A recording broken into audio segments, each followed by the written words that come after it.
And we are off. Welcome into another edition, the Monday edition here on this December the 9th, 2019 of the NBA Tip-Off Show. It is powered by WagerTalk.com. Today, joined by two of the very best here, Tony Finn at that, whatever that is, Finn at WagerTalk on Twitter, and of course, Bryan Leonard at B Leonard Sports on Twitter. Even though he's wearing the Vegas Knights hat, we'll let him get by with that on an NBA show right now, but he is repping his NHL team. But guys, the NBA, we got 9 games on tap here tonight, some interesting games. I know you both have some games here that you like, but like we do each and every show here. Tony, over the week here, I mean, it's been a little while. Last show we talked to it was on Wednesday, but anything happening here over the last 4 or 5 days in the NBA? Something that stick out to you besides the fact that Anthony Davis and his unibrow, they're pretty good? You know, I think that's accurate. I think that's something that we need to announce to everyone. I'm sure they didn't know that yet. But is there maybe a couple things, and that would be that Portland still doesn't have a bench, even though they do have Carmelo Anthony now, and that Boston, despite having a front line no bigger than 6'8", is pretty damn good. And what about it, Brian? What have you noticed here over the last week in the NBA? Anything sticking out to you? You know, the fact that Kyrie's still not playing, and they're still winning. We deal with the people that are on the court, right? I mean, that's all you can do. I was kind of impressed by Philadelphia playing without some big name players last couple of games, getting some quality wins. That looks nice. Utah, I think, still struggling a little bit. They got that win the other day at home in a game they really needed, but they're still not playing like they did earlier in the season. We'll see how that goes. But, every game's ebbs and flows in the NBA, and that's how we make our money. Are we making too much of the bit of the slide here by Denver, Tony, you think? The Nuggets, they opened up with a win against, this road trip of theirs. They beat the Knicks. I mean, hell. How bad could it be? And then, it hasn't gone so well for them. Is Denver in trouble here? Do you think there's some issues going on with this team? Other than, I think defensively, I think they're doing what they want to do. I think if there's a team that depends on, listen, Lakers depend on Anthony Davis. They depend on, but they can spread that dependency out across their roster. If there's a team that's largely dependent on maybe one big man or their big man to not only bound but to stretch the court, to shoot from the outside, it might be Denver. Denver could sure use, I think, more help at the perimeter. But if there are going to be a notch, guys, is it not true? This team is still, as good as they are and as well as they played home, they're still a notch below teams like the Lakers and the Clippers and such in the West. Now, let me ask you here, Brian, you are the Cleveland guy here on the panel here today. Everything Cleveland, despite the fact you're wearing a Vegas Knights hat. We know you've got the old LeBron poster hanging up in the wall there somewhere in the garage. Help us understand. Beeline. Apparently, the kids don't like Beeline. Still coaching him like he's in college, they say. And, Kevin Love wants out. He wants to go to a contender. Who do you think lasts longer in Cleveland, Beeline or Kevin Love? This is interesting. It depends on what day of the week it is. It depends on who you talk to. Sure, they're going to have problems with Beeline because he's making them practice harder than probably what they've done in the past. He's really into the fundamentals. But that's something the Cavaliers need. And if you talk to Kevin Love, you talk to Tristan Thompson, really the two leaders of that team, they say it. They said, we might not like doing it, but it's what we need to do. And it's what makes them a team that can have some success in the future, because right now they're just playing terribly. And you talk to either one of them and they're saying, we don't know who is spreading these rumors. I want to talk to them if it is, because that's not the way we feel. But who knows what's going on in that locker room? I mean, these are guys who haven't won in a while. If LeBron's not in Cleveland, Cleveland's not winning. And that's basically the way it's been for the last decade. So in the Kevin Love, he loves Cleveland. He's said before, he goes, I don't want to be traded, but if I am traded, whatever will help this team. I like Kevin Love. He's a guy that he's a good team player, and he's sticking with what he's being paid by Cleveland right now. So he wants the best for the Cavaliers. If he happens to be traded, it'd be nice to get some young players in there, but don't get ripped off. I mean, he's signed to a reasonable contract for his services. So, but Cleveland's not going to win right now. But I'm not too worried about him in the future. The coach is there; he's going to stay there. You're just going to have to make adjustments as a player. Yeah, it is what it happened. I mean, that's the problem. The big adjustment here with some of these new coaches. There's obviously some rumblings going on with the Bulls there, Tony. Obviously, with Beeline in Cleveland. Shockingly enough, we're not hearing anything about Coach LeBron. I mean, the guy in the Lakers there, who everyone seems to like as a coach. Well, yeah.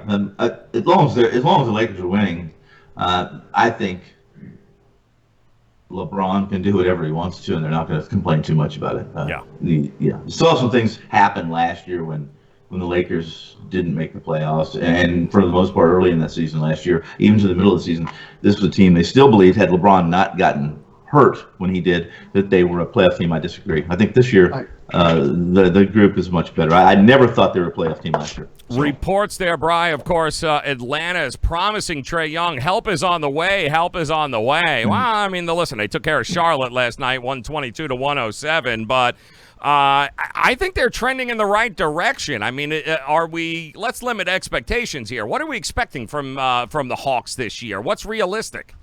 Yeah, realistic is about what they're playing right now. I mean, they started the season very well, then they had their major slump, but when you've got such top-heavy teams in this league that we have now, you're going to have guys on the other end of the spectrum, and that's going to be your Golden States, your Clevelands, your Atlantas. It's just the team. You mentioned Chicago. Chicago's one of those teams that, every time I do my stats, Chicago should be a play-on team, but they're a team that can't get a victory. They seem to be in there right till the end, and they find a way to lose it. And I don't know if that's coaching or what it is, but that's a concern anytime you're betting on the Bulls. Yeah, well, it's an interesting slate here tonight, guys. We got 9 games on tap. A couple of teams, obviously, which might have just played last night. One of them being, how about the Clippers taking on the Indiana Pacers on the road? That is a 7 p.m. Eastern time here start. Looking at the markets, guys, opened up as a Pacers 1-point favorite at home. It's been pushed to 2.5 in some places. The total creeping up also from 216 now to 217 in a lot of markets. And Tony, I'll start with you, man. Clippers on. I don't know. Do we have any sort of anything loading going on? Something load? Well, I don't know about the management of that end. I know about loads, and sometimes we're all a load of something. However, normally this would be a pretty good situation, I think, for the Clippers, at least in my scheme and my style and my formula. This would be the first road home game for Indiana. I think they had an 8-game road trip, and anytime a team comes back from a road trip that's 4 or 5 days, 4 or 5 games or more, I consider the first home game a road game. In this situation, the problem is the Clippers they're playing their 5th game in 8 days. So you're right about the load management. I at this time of the year, guys, I don't know about you, but I'm almost skipping a look completely over the Clippers if they're playing in a situation like this, because I can't trust who's going to play and who's not. If it's a game where they've had 2 days off, 3 days off, and they haven't played an expanded number of games in a short period of time, then I'll look at it. I don't know about you guys. I'm seeing Kawhi Leonard is out. A bit of a knee issue here tonight. So what do you think there, Brian? Does that change your opinion on what's going to happen in this game? Yeah, I kind of leaned to Indiana originally before the load announcement. Lines moved about 4.5 points because of it. Indiana, as Tony pointed out, first game back from a 5-game road trip, 3rd game in 4 days. Which is a concern when you get back to town like that. The Clippers are playing their 2nd game in a row, 3rd game in 4 days for themselves. Liked Indiana as a dog. Would have rather seen both teams fully equipped for this game and play them as a dog, but now it's getting a little bit out of my range. The Clippers have played many games without Kawhi, and they know how to play without him. And now you're getting 2 points, whereas before you were laying 2.5. So had a little interest on Indiana, but no longer. It's gotten out of my range. Pushing on there, pushing forward. Another game team coming off a nice win last night against, well, the Chicago Bulls was the Miami Heat. Chicago finds themselves at home taking on suddenly a free-falling Toronto Raptor team, right? Now, Raptors have lost 2 games in a row, but some might argue here, Tony Finn, this is a big bounce-back spot for them against a team that, well, just isn't any good. And, there's something to be said for that as we take a look at the line here. Opened up as a -5 Toronto Raptor favorite. Road favorite. It's been pushed to 5.5. I'm looking at 6. Hell, there's even a 6.5 out there. Numbers starting to come down a little. Opened up at 216. I'm seeing a lot of 214s, 214s and a halves. Is it a good bounce back spot for Toronto here? I think so. I think it was a tough little 4-game road trip this team had. It was nothing. It wasn't pushovers, and it's a good bounce back spot. Kyle Lowry's back, right? Their offensive efficiency is excellent with him on the floor. I think it's 110.1 per 100 possessions. So I absolutely think this is a perfect bounce back situation where Toronto gets to go in Chicago in the United Center and over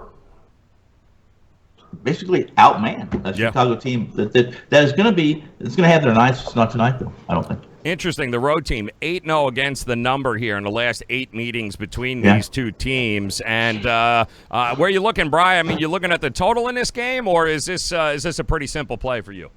Well, Chicago's 3rd game in 4 days. Toronto, 2nd game of a back-to-back.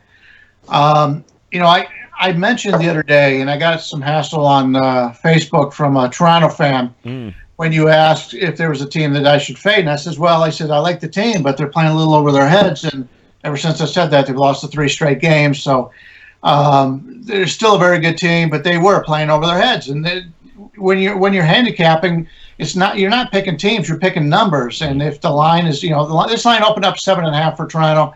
Now we're down to 5.5 and 6. So there's somebody out there that thinks they're playing over their heads. And that's why the line is moving. But as I mentioned, Chicago's a team. My numbers say that Chicago's the right side here, but that's a team that just can't find a way to win these close games. So I'll be sitting this one out, although I do have a lean on the Bulls. All right, and also look at this here, Tony Finn. Orlando somehow duct tape, magic, potions, wand, all of a sudden has snuck back to 500. And I'm not sure how long that's going to last since they got to take on the Milwaukee Bucks here tonight. But Milwaukee, once again, looking at these double-digit spreads with this team. I think last week we had talked about it. Listen, Milwaukee can never lose a game. They ain't covering. But when you think about it, damn, they're double-digit favorites in every damn game they're in. 11.5 at open. They're at 12.5 now. Even a couple of 13s. They're home. Listen, I give Orlando credit. They're a scrappy-ass team here, but I don't know. Do you trust Milwaukee as a double-digit favorite at home here? Yes. I mean, I'm going to trust Milwaukee as a double-digit favorite here before I'm going to trust an offensively challenged Orlando team. For the most part, I think. Listen, this team, Milwaukee went to Orlando. If I'm not mistaken, they won by almost 40. As 4.5-point road favorites earlier in the season. Is that correct? Am I remembering that correctly? I believe so, yes. Yeah, and this is a bad matchup for Orlando. Essentially, Milwaukee is capable of playing defense, and Orlando, even against the three of us on a 3-on-3 and Orlando's best 3, they may struggle to score. So I would, and I will, back Milwaukee in this situation before I back the Magic. And when I do back the Magic, it's going to be against teams that are already a little bit offensively challenged. 14 in a row right now, most of them of the blowout variety there, Bri. Terrence Ross seems to have finally found a stroke there, but no Vucevic still. They need him. I mean, Orlando is like Tony said, a little bit offensively challenged here, but how much do you trust Milwaukee in this spot? Yeah, I like the players on Orlando. I like their future, but I'm not going to stand in front of this Milwaukee Bucks team. We talked about this the other day. They had just played Charlotte, win that game by, 41? Then they play the Knicks, and you talked about that. They win that one by, 44? And then I said, well, they're going to have that letdown when they play Detroit because it's going to be right before they play the Clippers. No. They take care of the Pistons by 26. And then, the Clippers game, they took a lead, and the Clippers kind of gave up at that point. But, yeah, right now, the interesting was last year Milwaukee did the same thing. And they went all the way to the playoffs, and a lot of people said they just tired themselves out going into the playoffs, and that's one of the reasons why they didn't win the championship. And so I thought, well, this year maybe they'll rest their better players a little bit, and the Greek Freak will sit a little bit more. No, they continue to go out and they want to win, and you can't fault them for it, especially in the Eastern Conference where you don't have nearly the teams to compete with as you do out west. So even though I like Orlando, I'm not standing in front of this Bucks team right now. They're just playing some great ball, and they're just having fun. And when teams are having fun, they disregard bad situations like they did against Detroit. So not standing in the way. Yep, don't stand in the way. That train is rolling, babe, and they are on a mission, that is for sure. And welcome in if you're just joining us here. These guys are on a mission as well. Tony, Finn, Bryan Leonard, both can be found, guys, at one very simple place. It's called WagerTalk.com. If you haven't been there, what are you waiting for? Head over to WagerTalk.com. Brian's got plays up there, as does Tony, or they certainly will, each and every day. Opportunity for you guys to hop on today, Monday, being, I believe, $9 Monday there. Opportunities for you guys to hop on some plays across the board between Tony and Brian. Opportunities to profit tonight in the NBA, certainly available. But, again, a lot of teams on the schedule here tonight of these 9 games on back-to-back situations. 2 teams that we have talked about in the past year. One, second game of a back-to-back, the Oklahoma City Thunder, who, you know, I don't know. Are you guys impressed with what you've seen there? What could we possibly expect from a team that traded away every asset they had and took in a 70-year-old Chris Paul? But listen, they play hard. Utah, we've talked about them a lot this year as well. Just Donovan Mitchell, 24, 25 points per game.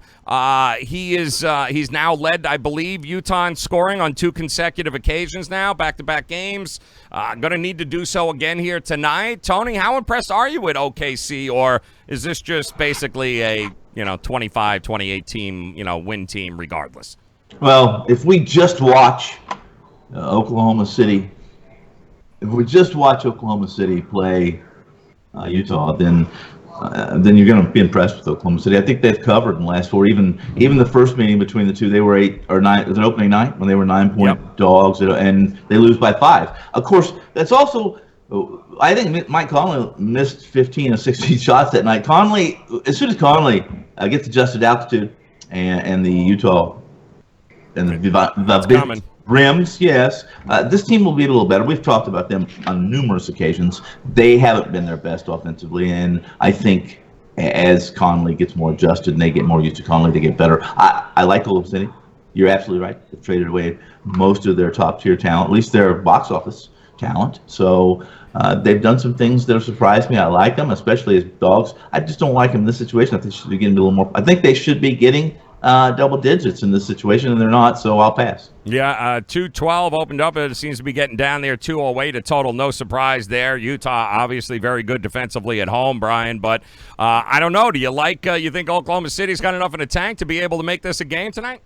Well, that's the problem for Oklahoma City is they're playing their 3rd game in 4 nights, 2nd game back-to-back, and they're doing it in altitude in Utah. I talked earlier about Utah not playing very good ball right now, but from a scheduling standpoint, Utah had 2 days off after playing the Lakers. Then they played Memphis, and now they're getting an extra day off last night. So they're much better from a scheduling standpoint than Oklahoma City is here. So basically they're saying, based on that Utah's 5 points better tonight against Oklahoma City playing at home. I could see that a little bit. In fact, I'd probably raise Utah's home value about a point today because of the situation, maybe 1.5. But Oklahoma City is a team that I think we can make some money on. They got certain games where they played very well. I would rather play on them than against them because they really don't put up too many clunkers. You see certain teams that just go out there and just do a no-show.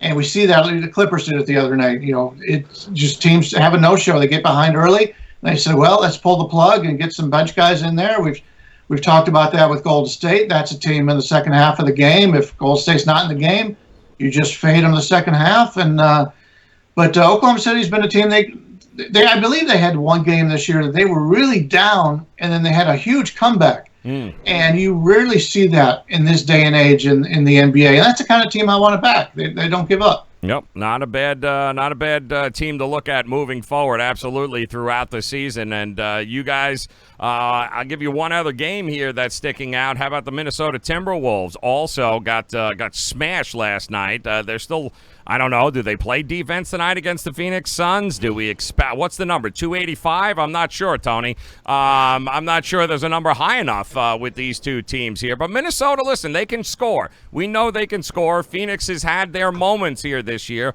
and I know, and I'm sure Brian will tell us here, it's certainly a team that he has looked at here and talked about in the past. What do you think of this Phoenix Suns team going to be home tonight, taking on a Minnesota Timberwolves team that, just gave up, 235, 240, something along those lines last night?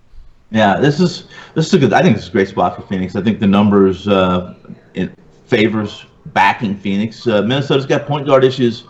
They have backcourt issues and defensive issues. Period.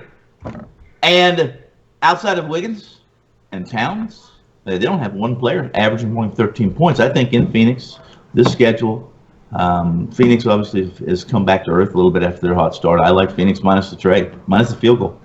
Brian, Minnesota 10-4 against the number in its last 14 on the road. The Suns 0-4 against the number in their last 4 at home. Something's going to give here tonight. It looks like Minnesota getting a couple of points from the market here and opened up at 3. I'm still seeing 3.5s across the board here. The number hanging around that 234 mark for a total. What do you think, man? Something's going to give here, Phoenix and Minnesota tonight. Yeah, looking at 3.5 is basically telling you I have these teams equal. I think Phoenix is the better team. Phoenix is, Tony talked about coming off a road trip. They just played 4 games on the road, but they're back home now. They had yesterday off. But Minnesota, you take a look at them. They're in the 4th game of their road trip. They start off the road trip in Dallas, the hottest team in the NBA, and they lose that game by 7, which is actually not a bad. They didn't cover, but that's not a bad game considering who they play. Then they play Oklahoma City, and they go to overtime against Oklahoma City. And then the Lakers yesterday give up 142 points there. So this is a tired team here. They play in their 3rd game in 4 nights against Phoenix here. I think Phoenix is going to try to get out there and run. And I like Phoenix, and it wouldn't surprise me if this is one of those high-scoring games. As much as Minnesota wants to bounce back from giving up those 142 to the Lakers, I'm not sure their legs are going to be there to be able to do that. Yeah, no, it's an interesting game. By the way, Minnesota 8-4 to the over away this season, while Phoenix is 8-4 also to the over at home. So there's a little bit of there's some points here that might be able to be scored. Both teams hovering, allowing just around that 114 mark per game. Not a lot. I wouldn't exactly tune into this game and expect to see an awful lot of defense across the board, but the number's right. Opportunities, guys. After all, we're betting numbers here. That's exactly what it's all about. And of the other games on the slate, obviously, Golden State, Memphis, we didn't talk about here. Detroit, New Orleans, and the Cavs taking on the Celtics. Tony, I'll start with you. Any of those games interest you at all tonight? Well, I think, yes. I'm very interested in the Houston, Sacramento. Yes. Sacramento. I am. This is the deal. Sacramento doesn't get. We've talked about this not only on this program, but on In-Game Live as well. That Sacramento is a much better defensive team than I think they're getting credit for. In fact, closing out November, and somebody will have to correct me or support me sometimes when I make statements off the cuff. But I think they'd covered. For the most part, was it 13 of their 15 games in November? Or they closed that out. That's been terrific. This is a Houston team we've also talked about if there's a bench that's susceptible to giving up some 4th quarter points or backing up with a lead, it is Houston because of their bench. I like Sacramento here, plus the 2 touchdowns. 13-3 against the number in their last 16. There you Absolutely go. Correct. Bri, what do you think, man? You agree? A little undervalued here with the Kings? Yeah, I think so. Lions jumped from 10.5 to 12.5 here, which kind of surprised me a little bit. Sacramento last game on a 4-game road trip after playing Dallas and beating Dallas, which didn't do well for my clients because I had Dallas in that game, and that one really shocked me. But it happens. Teams have a bad day shooting, and all of a sudden, big favorites don't win. But Sacramento, I got to think that's pretty nice confidence-building win for them there. And Houston's one of those teams that you never know what you're going to get out of Houston. You're going to get a lot of scoring because that's what they do, but from a defensive standpoint, it's not there every night. So yeah, 12.5. I'm leaning with the underdog Kings here. All right, let's talk about some best bets here, Finn. Is there an underdog or something on the card here tonight? Maybe that stuck out to you a little bit more than everything else. If we're gonna go a dog, it's not really a dog. It's a short dog, and that would be the Pistons against the Saints. Mm-hmm. Yes, the Saints. Yes, I know what you meant. Yes, I know. And if the Saints score 40 points, I still think they lose here, which most people would call me crazy. It's about but it happened yesterday. Listen, Detroit wasn't. They entered Detroit with not a terrific record. I think 7-12. But this is a team that's always going to give you effort. We both know this is still a blue-collar team with Drummond and that group, especially the front court. And I think they give New Orleans a little trouble in that area, in the paint tonight. So in the game that's essentially a pick-em with Detroit on the road, 1-point dog.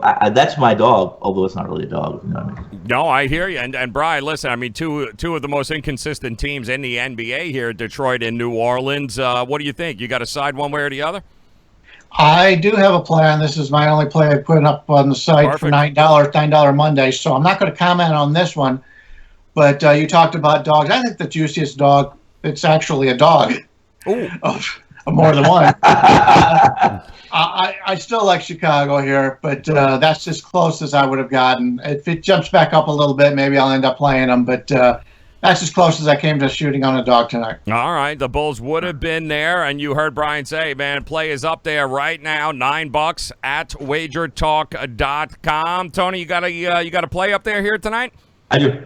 I have a play up there tonight. I've combined my NBA and my college tonight, which you can get both plays for $9. Limited card there in college, only 3 games, 9 in the NBA. You got a combo package there right now at WagerTalk.com for Tony.